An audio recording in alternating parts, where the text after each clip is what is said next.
Guys, naputol na pala natin yung kahoy dito at meron sapling doon sa likuran natin, guys.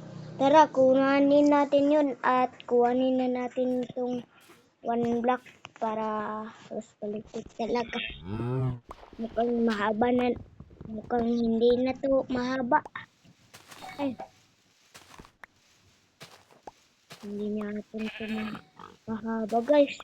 Oh no, baboy at yung manok nahulog doon sa langit. Pero mukhang mataas naman ang clouds at ang sun. Sabihin nito, wala tayo sa langit. Ay, meron pa rin tayo sa langit.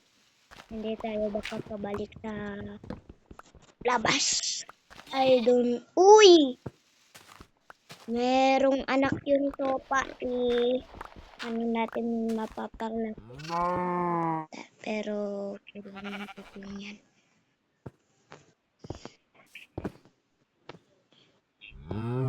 Yan, guys. Nagbibisaya na naman ako. Talagang bisaya naman talaga ako. Davao Sul. Wala, guys. Yan, guys. Mukhang ito na. So, nahulog na tayo, guys. Dito daw ito matatapos na video na to. Yung kumilitan. Like, share, subscribe. Dito na lang. Yun lang. Bye-bye. Ang haba na nito eh.